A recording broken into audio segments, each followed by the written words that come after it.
The silent vanguard. Admiral Alina Reyes stood motionless at the viewport of Lunar Command, her weathered face illuminated by the blue glow of Earth below. 40 years of military service had prepared her for this moment. Humanity's first contact with an advanced alien civilization. Unfortunately, it wasn't the diplomatic exchange scientists had hoped for. "Status report," she commanded, her voice calm despite the gravity of the situation. Colonel Weizong approached, holographic data scrolling across his tablet. "The Valtharian fleet has crossed the Kuiper Belt threshold, Admiral.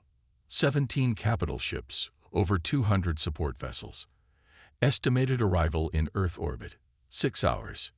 Elena nodded. "And Operation Phantom Shield. Fully operational and undetected, just as you predicted. The Valtharians are scanning only our visible infrastructure. Their sensors haven't penetrated our quantum camouflage fields." For 3 generations, humanity had prepared for this day, while publicly maintaining the appearance of a civilization just beginning to explore its solar system, with rudimentary Mars colonies and a handful of lunar outposts. Earth's unified governments had secretly built the most sophisticated defensive network in known space, hidden beneath a carefully crafted veneer of technological immaturity. "They're broadcasting, Admiral," announced Communications Director Fatima Nasser. "All frequencies, all languages. They're not being subtle." "Let's hear their demands," Alina said, straightening her uniform as the main display activated. The alien that appeared on screen was imposing, nearly 8 feet tall with iridescent scaled skin, and 4 amber eyes arranged in a diamond pattern. A ridge of bony protrusions crowned its elongated head, and when it spoke, sharp teeth glinted behind lipless jaws. "People of Earth," the translation matrix rendered in a flat, emotionless voice. "I am Supreme Commander Drazvorn of the Valtharian Empire, rulers of 200 worlds across 17 star systems. Your planet now falls within our expansion zone. Our scans indicate a primitive species barely capable of interplanetary travel. You have no hope of resistance." The alien paused, its secondary eyes blinking in what Alina recognized as a gesture of contempt. "Surrender your world and resources immediately. In exchange, we offer integration into our empire as a protectorate species. Resist, and we will reduce your civilization to ash. You have 6 Earth hours to comply." The transmission ended abruptly, leaving the command center in silence. President Idrissa Okonkwo, who had been observing quietly from the strategy table, finally spoke. "It seems our intelligence was correct. The Valtharians are exactly as arrogant as we expected." "Their technological assessment?" asked Alina. Zhang consulted his tablet. "Their scans detected exactly what we wanted them to. Outdated fusion reactors, chemical propulsion systems, and elementary defensive satellites. They've completely missed our quantum infrastructure." Alina permitted herself a small smile. "Perfect. They believe we're defenseless." "Admiral," Fatima interrupted, "the Security Council is ready." The central holotable activated, displaying the 12 representatives of Earth's Unified Security Council, leaders from every continent, chosen for their strategic acumen rather than political connections. "Madam President, Council members," Alina greeted them, "the Valtharians have made contact as predicted. They've given us 6 hours to surrender." "Then it's time to execute Project Lazarus," said Councillor Takahashi, his expression grim. "The deception ends today." President Okonkwo nodded. "Admiral Reyes, you have full tactical authority. May God help us all." As the Council transmission ended, Alina turned to her command staff. "Initiate deployment protocols, all personnel to battle stations, and prepare my response to the Valtharians." Throughout the solar system, humanity's hidden infrastructure awakened. Beneath the lunar surface, massive hangars opened to reveal sleek warships built with technology centuries beyond what Earth publicly acknowledged. In the asteroid belt, mining operations transformed into weapons platforms. On Mars, what appeared to be simple habitat domes reconfigured into defense matrices. 3 hours later, Supreme Commander Drazvorn received Earth's response. The alien commander lounged in his command throne aboard the dreadnought Imperial Fist, idly examining reports of Earth's pathetic defensive capabilities. Such a primitive species would make excellent labor for the Empire's chromium mines. Commander, his communications officer called. The humans are responding. Already surrendering. Drazvorn chuckled, mandibles clicking in amusement. Put them through. Admiral Alina Reyes appeared on screen, her military uniform adorned with simple insignia that gave no hint of her true authority. Supreme Commander Drazvorn, she began, her voice steady and measured. I am Admiral Alina Reyes of the United Earth Defense Forces. We have received your ultimatum and considered it carefully. The Valtharian leaned forward, anticipating submission. Our answer is no. Drazvorn's secondary eyes blinked rapidly in surprise. Perhaps you misunderstand your situation, human. Our scans show your weapons are primitive, your defenses negligible. We can obliterate your major population centers within minutes. Alina's expression remained unchanged. It is you who misunderstands, Commander. You see, humanity has a saying. The greatest trick is not showing your hand until the cards are dealt. Confusion flickered across the alien's features. Tactical officer, Alina said, looking off screen. Disengage quantum camouflage. All systems. Full spectrum. Alarms suddenly blared throughout the Valtharian command deck. The tactical officer frantically worked his console, scales pale with shock. Commander, energy signatures activating throughout the system. Thousands of them. Our sensors. They were blind. The humans have. Show me. Drazvorn snarled. The view screen split, still showing Admiral Reyes on one side, while the other displayed a tactical overview of the solar system, where moments before there had been only scattered human outposts and primitive satellites, now appeared a vast military infrastructure.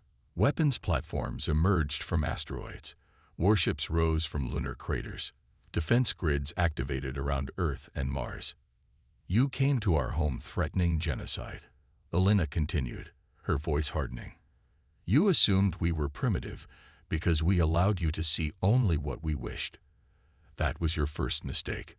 Drazvorn rose from his command throne, anger and disbelief warring on his alien features. Your second mistake, Alina continued, was threatening a species that has spent its entire evolutionary history fighting. Against nature, against each other, and now, against you. On the tactical display, hundreds of sleek vessels emerged from hidden hangars across the solar system, their designs unlike anything in the Valtharian database. Your third and final mistake was giving us time to prepare. Alina leaned forward slightly. You chose war, Commander Drazvorn. And now we will show you how it's won. The transmission cut, leaving the Valtharian command deck in stunned silence. Commander, the tactical officer's voice shook. Human vessels approaching from all vectors. Their technology, it's beyond anything in our database. Their weapons are targeting our engines, command centers, and weapons arrays with precision. Drazvorn's mind raced. How could this be possible? The intelligence reports described humans as barely capable of reaching their own moon, let alone fielding a fleet that could challenge the Empire. All vessels, battle formations, he ordered. Launch fighters and prepare main batteries. But even as he gave the command, the first human attack struck. Not with energy weapons or projectiles, but with something far more insidious. Throughout the Valtharian fleet, control systems suddenly displayed incomprehensible symbols before shutting down completely. Communications between ships dissolved into static. Weapons systems locked or powered down. What's happening? Drazvorn demanded. Some kind of information warfare, his science officer stammered. They've penetrated our networks with code we can't counter. It's like they've studied our systems for decades. On the primary screen, Admiral Reyes reappeared. A demonstration, Commander, she said calmly. What you're experiencing is a focused quantum virus, tailored specifically to your systems. We could have disabled life support as easily as weapons. This is restraint." As she spoke, the tactical display showed human vessels surrounding the Valtharian fleet, moving with impossible speed and precision. "In 30 seconds, we will return limited control of your propulsion systems," Alina continued. "You will use this capability to turn your fleet around and leave our solar system. Any deviation, any attempt to attack, and we will respond with overwhelming force. This is not negotiable." True to her word, 30 seconds later, minimal control returned to the Valtharian ships. Drazvorn, Supreme Commander of the most feared fleet in 17 star systems, faced a choice that had never before been necessary in his illustrious career. Retreat or annihilation. Pride warred with survival instinct as he watched the human vessels, each one a technological marvel that should not exist, hovering in perfect formation around his disabled fleet. "Helm," he finally ordered, his voice hoarse with humiliation. "Plot a course out of this system." As the Valtharian fleet slowly turned away from Earth, Admiral Alina Reyes watched from Lunar Command, her expression solemn. "They're retreating, Admiral," reported Colonel Zhang. "All 17 capital ships and support vessels. Track them beyond Pluto's orbit," she ordered. "Full alert remains in effect until they've left our system entirely." President Okonkwo stepped beside her at the viewport. "Do you think they'll return?" Alina considered the question carefully. Not alone. Today the Valtharians learned something that will terrify them more than defeat. They learned they aren't the most advanced species in the galaxy. "And the rest of the galaxy?" the president asked. "Our deception ends today. We can no longer hide who we truly are." Admiral Reyes nodded, watching as Earth rotated serenely below, its surface peaceful despite the historic battle that had just unfolded above it. "For centuries, we hid our advances, knowing that someday we would face a threat like this. Now we step onto the galactic stage, not as victims or conquerors, but as defenders. And if others come?" President Okonkwo pressed. Admiral Reyes turned from the viewport, determination etched on her features. "Then they will learn the same lesson. Humanity will not be subjugated." Echoes of thunder. The grand conclave of the Valtharian Empire had not been convened in emergency session for over 200 cycles. Yet now, barely 6 days after Supreme Commander Drazvorn's humiliating retreat from the human solar system, the Empire's highest authorities gathered in the vast obsidian chamber on the homeworld of Valtharia Prime. Drazvorn stood in the center of the chamber, acutely aware that his 4-century military career, possibly his life, hung in the balance. Around him, the 9 high executives of the Empire sat in elevated positions, their scaled faces illuminated by the harsh blue lighting that signified judgment proceedings. "Explain yourself, Supreme Commander," demanded High Executive Kalshar, her voice echoing through the chamber. "How could the most powerful fleet in the Empire be forced into retreat by a species our intelligence classified as pre-emergence?" Drazvorn activated a holographic projector embedded in his ceremonial armor. The chamber darkened as 3-dimensional recordings from the Imperial Fist's sensor logs filled the space. "Esteemed executives, what I present to you is not an excuse for failure, but a warning of the greatest threat our empire has ever encountered." The recording showed Earth's solar system transforming before their eyes, hidden installations emerging from asteroids, massive fleets materializing from concealed lunar bases, weapon platforms activating throughout the system. "The humans deceived us," Drazvorn continued, his voice steady despite his precarious position. "For generations, they have presented a false image to the galaxy, a developing civilization with primitive technology, while secretly building military capabilities that surpass our own." Murmurs of disbelief rippled through the chamber. "Impossible," scoffed Executive Maztol, his ceremonial headdress quivering with indignation. "No species conceals advancement. Achievement demands recognition. It is the natural order." "That is precisely what makes humans dangerous," Drazvorn countered. "They do not think as we do. They anticipated being judged by their apparent capabilities and used our assumptions against us. The recording shifted to show the devastating effectiveness of Earth's technological superiority. Valtharian ships rendered helpless by invisible attacks, human vessels moving with impossible precision, and weapons of unparalleled sophistication. Before we could fire a single shot, Drazvorn explained, they had already disabled our primary systems using quantum-level information warfare our defenses couldn't even detect, let alone counter. He paused, mandibles clicking nervously before delivering the most damning assessment. Based on our analysis, humans are at minimum 200 cycles ahead of our technological development curve, possibly more. The chamber erupted in outrage. 200 cycles represented the entire span of the Valtharian Empire's expansion into the stars. High Executive Kalshar raised a clawed hand, restoring order. If what you say is true, why did these humans not destroy your fleet when they had the chance? Mercy is not a trait valued among advanced civilizations. An excellent question that had haunted Drazvorn since his retreat. That is perhaps the most disturbing aspect of all, he admitted. They chose restraint. Their military commander, Admiral Rice, made it clear they could have annihilated us, but decided not to.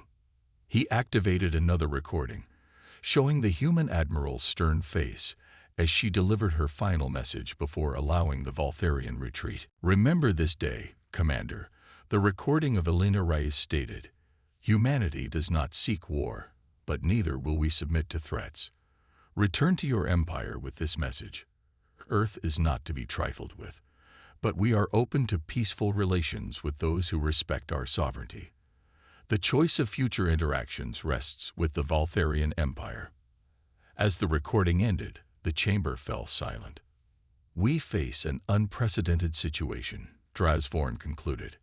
A technologically superior species that does not seek conquest despite possessing the means to achieve it. High Executive Kalshar leaned forward, her primary eyes narrowed in thought. Your recommendation, Commander. Drazvorn straightened, knowing his next words might be considered treason against imperial doctrine. We must negotiate, not as conquerors, but as equals. The alternative is war with a civilization that has already demonstrated the ability to neutralize our greatest military assets without casualties. The silence that followed was deafening.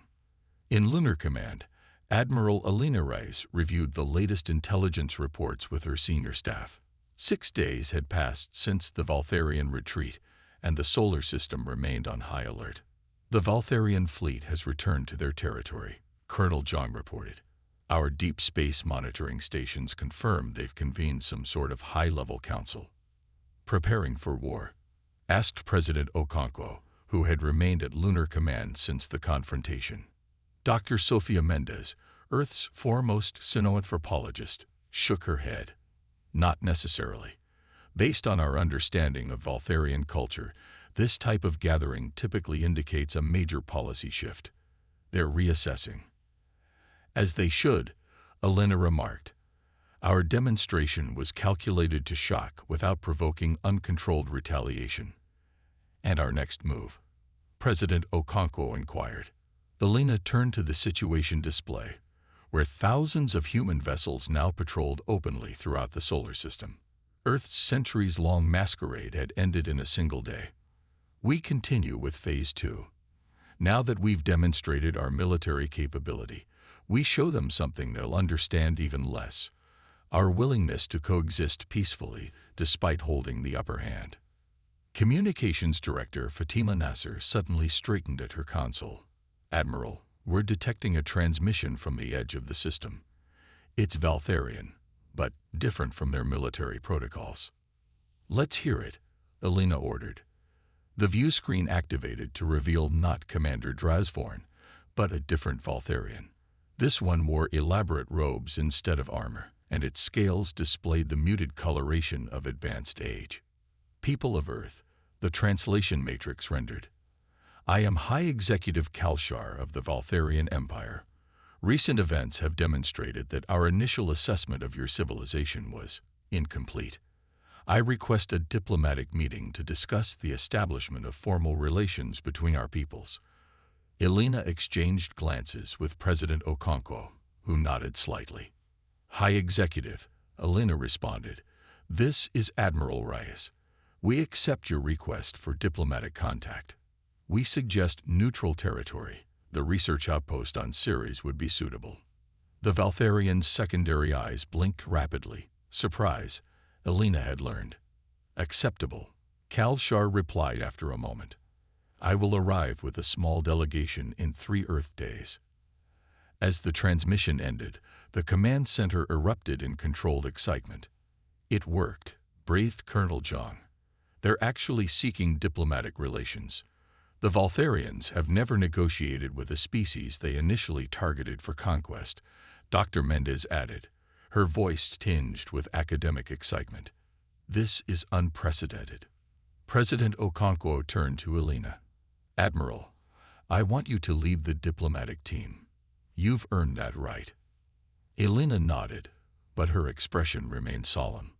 This is just the beginning, Madam President. The galaxy now knows we exist, not as the developing civilization we pretended to be, but as a major power with technology beyond anything they've encountered. You think others will come, President Okonkwo stated, not a question. I'm certain of it. Some seeking alliance, others to test our strength. Elena gestured to the solar system display. That's why Phase 2 is crucial. We must establish our reputation not just as formidable defenders, but as principled actors who use power judiciously. 3 days later, on the dwarf planet Ceres, humanity welcomed its first official diplomatic contact with an alien civilization. The meeting facility, hastily converted from a research station, represented neutral ground, neither Earth nor a Valtharian vessel. Elena had insisted on this symbolic equality despite humanity's clear technological advantage. As the Valtharian shuttle docked, Elena stood with her small team, Dr. Mendez, Colonel Jong, and 2 diplomatic specialists.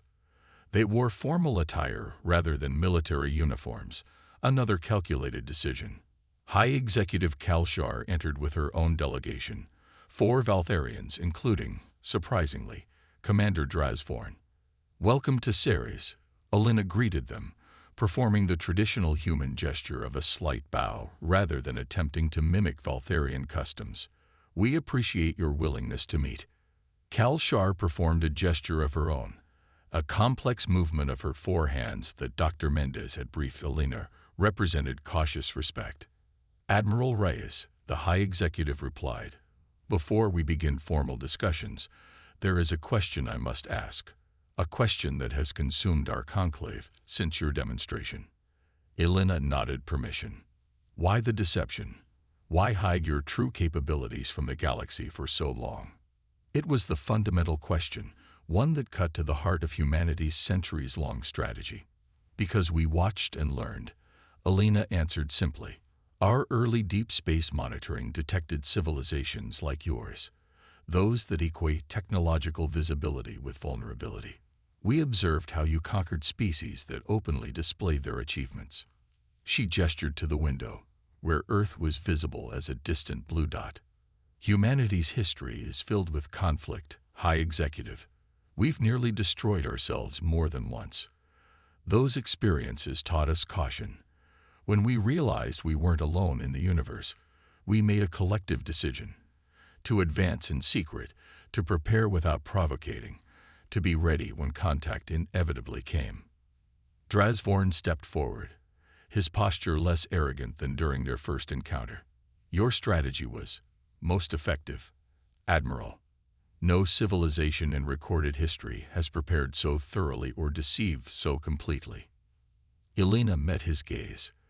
We did what was necessary to ensure our survival, Commander, just as we did when you threatened our world. And now, asked Kalshar, your deception has ended. The galaxy will soon know of Earth's true capabilities.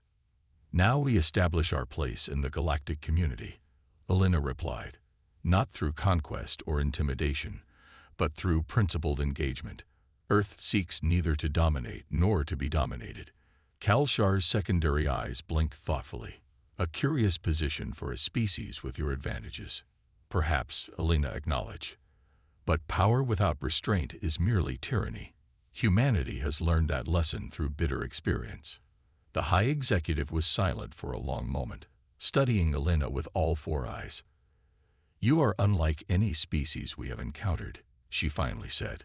"The Valtharian Empire has existed for 2 centuries through strength and domination. We have never considered alternatives. Then perhaps this meeting represents an opportunity for both our civilizations," Alina suggested. "You learn that not all power comes from conquest, and we establish that humanity can be a valuable ally rather than merely a formidable enemy."